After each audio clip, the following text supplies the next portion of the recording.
It is ironic because one of Scientology's and Dianetics' major claims to mental health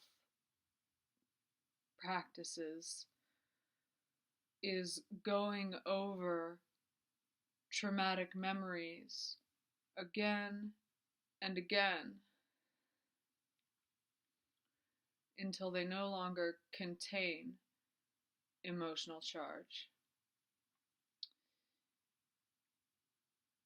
And since I started experiencing what I could only attribute to Scientology's fair game policy beginning in the late summer of 2015, it took me a year to even really start to confirm that I wasn't losing my mind and it was actually happening, and start to be able to feel like I could articulate my observations of getting fair gamed without sounding totally insane. Because I was already so vulnerable by having my repressed lesbian dismantling the internalized Scientology paradigms, moving out of the boyfriend I'd lived with for 6 years' apartment, or dated for 6 years and lived with for 3. I was already not only feeling so unstable, but also perceived as very unstable, even if you were a close friend of mine. Having a late blooming repressed lesbian self reinvention is like not the most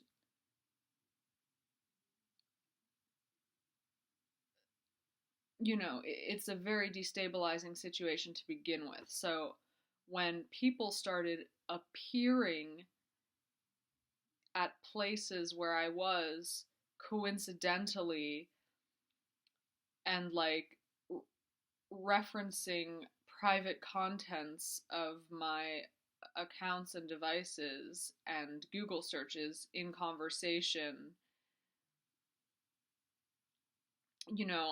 I really was considering that perhaps I was having delusions of reference because I was going through an unstable situation already. I really wanted to check and recheck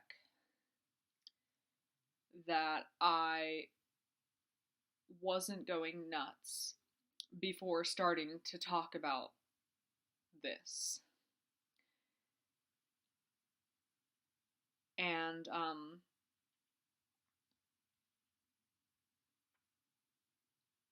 back in 2014, when I had met Julia, I didn't consider that this was happening. I was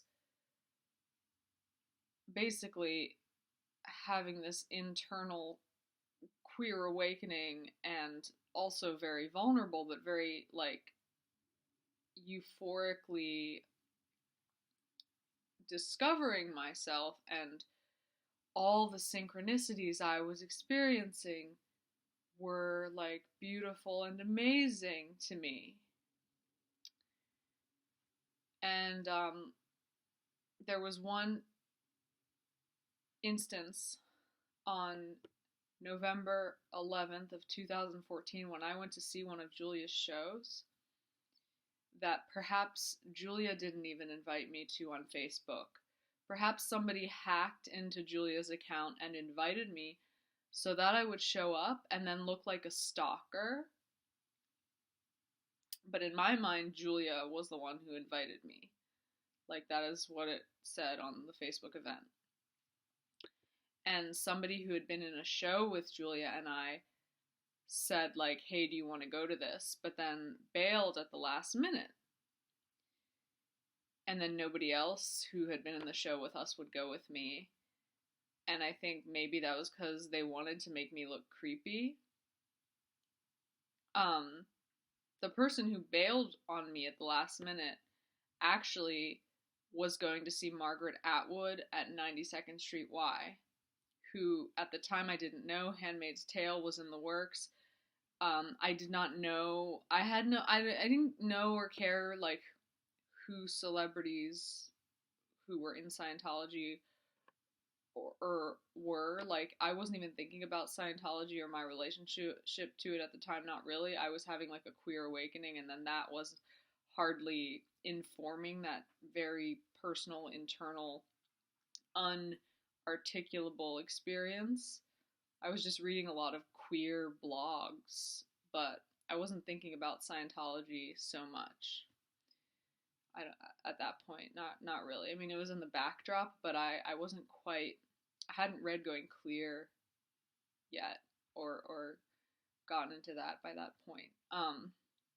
It was just about the very personal, internal experience of the late 20s lesbian awakening, and whatnot. So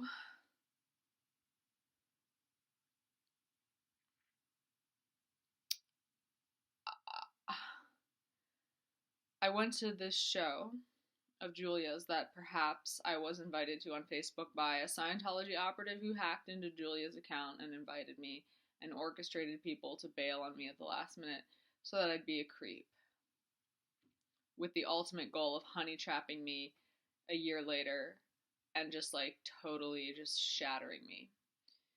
Which is why I have to make sure, like, all I have is like the narcissism of these videos now, because Julia has like honey trapped me and then like shattered me and then abandoned me. But this memory of this November 11th show, like I was like so socially like I was like this sort of like freshly peeled off layer of skin with like the cold breeze blowing, and it kind of feels good, but it's like so raw because I was having this queer awakening, and I felt like also very just untouchable because I had been in Scientology, which is like I had never, I could never reconcile that with like the outside world, and I could never bond with Scientologists.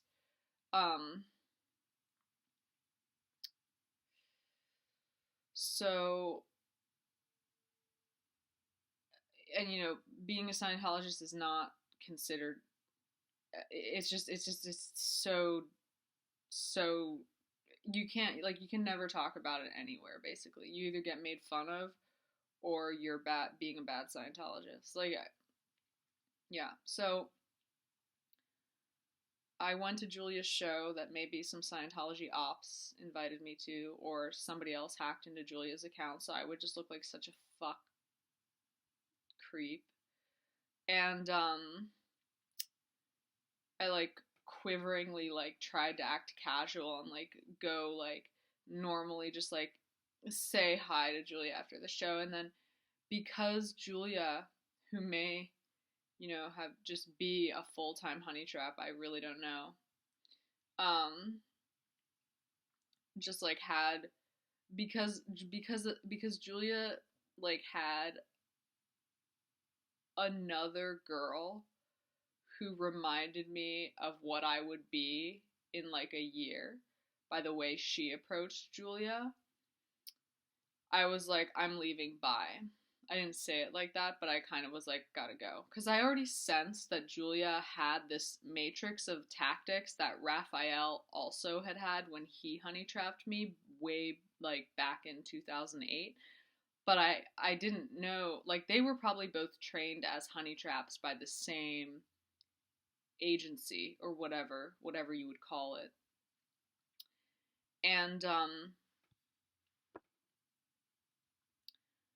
So I sensed this manipulation. Like I felt like I was in love, like I felt in love, but I also was like, I also feel like I'm a creep, and I also feel like I'm kind of being intentionally made to feel like I already knew that I was a creep, but I also was like, I sensed that I was being honey trapped before I even knew what that was. So I was like, I gotta go. I'm not gonna stand here being a creep. I'm gonna go. At the time, I totally was like, this is my fault. I'm not gonna blame Julia. I'm like in love with Julia as a creep, but like I'm still feeling that, and it's like like it's not reciprocated. I'm not gonna hang around. I'm gonna like have it as my experience, but I'm not gonna like put it on this person. I'm just leaving. As I was leaving, I felt what I perceived at the time to be like a jealous stare burning a hole through my back as I walked out of the black box theater where the show had been. And only like way later in 2015, when Noelle stalked me to the show with Julia where I was performing at New Ohio, I recognized the shape of Noelle as being that person who stared at my back. And I was like, oh my god, it was Noelle giving me a horribly jealous stare. Of course, she was stalking me even then. But then, later, I realized Noelle was not staring at me jealously as I left the theater. Noelle was staring at me to time my exit because she was texting another old classmate of mine to pretend to bump into me outside of the theater, whose name, he's an actor that I went to school with, and he totally bumped into me outside of the theater on November 11th of 2014. What seemed like coincidence at the time, but Noelle was texting him to bump into me on purpose. And he was in the show that I had also done with Rafael in 2008, who was also a honey trap. So this guy, Dan, was hanging around when Julia was honey trapping me in 2014 as like an operative. And this guy, Dan, was also in the same show with me where Rafael had honey trapped me.